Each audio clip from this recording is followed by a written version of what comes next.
आज एवढ्या मोठ्या माणसांची आणि एवढ्या मोठ्या गाड्यांची गर्दी का जमली असं बरं आमच्या गावामध्ये. तर विवेक तागडे ब्लॉग शेवटपर्यंत बघा, तर तुम्हाला सगळा विषय एकदम सविस्तर माहितीने समजून जाईल. तर नमस्कार माझ्या भावांनो, पुन्हा एकदा आपलं स्वागत आहे विवेक तागडे ब्लॉग्समध्ये. तर आता माझं दररोजचं नेहमीचं काम असतं, लवकर आपलं 8:30 वाजता दुकान बंद सगळं करून घ्यायचं, लाईटी बिटी सगळ्या बंद करून घ्यायच्या.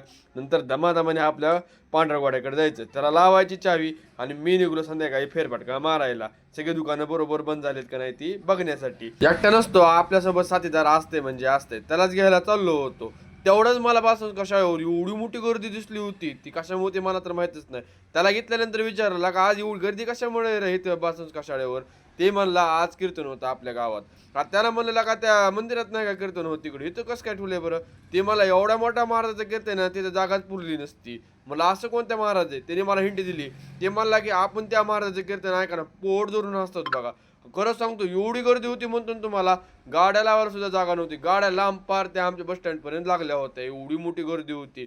म्हणलं एवढी मोठी गर्दी तर माणसाला बसायला तरी जागा असतील का नसतील. तुम्हाला सांगतो माणसाला बसायला जागा होत्या, पण आमच्यासारख्या पोरांना नव्हत्या, कारण त्यांना कुठं बी बसायची सवय आहे.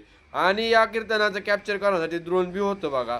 आणि कीर्तन होतं आपल्या इंदुरीकर महाराजांचं. आपल्याला या कीर्तनामध्ये सगळं शिकायला भेटतं आणि आपण या कीर्तनामध्ये पोट धरून हसतो पण आणि जसा रडतो पण. असलं एकदम भारी कीर्तन असतं.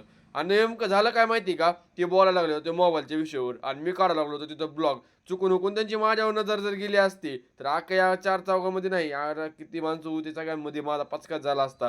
म्हणून या झाडाखाली येऊन बसलो.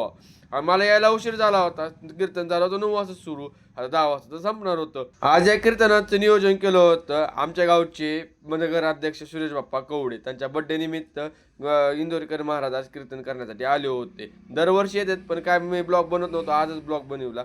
अरे काय येतो नाही तर 5 मिनिटात तर संपलं आमचं कीर्तन. सगळे निघाले होते घरी, आता मी बी निघतो घरी. आता इंदोरकर महाराज कीर्तन तर काय तुम्हाला फुल बघायला भेटलं नाही, पण माझा ब्लॉग कसा वाटला ते लवकर कमेंट करून सांगा.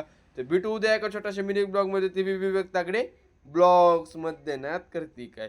आता एवढ्या मोठ्या गर्दीमध्ये आता आमचा पांढरा गावडा कसा काढू ती लवकर तुम्ही कमेंट करून सांगा. तर टाटा, बाय बाय.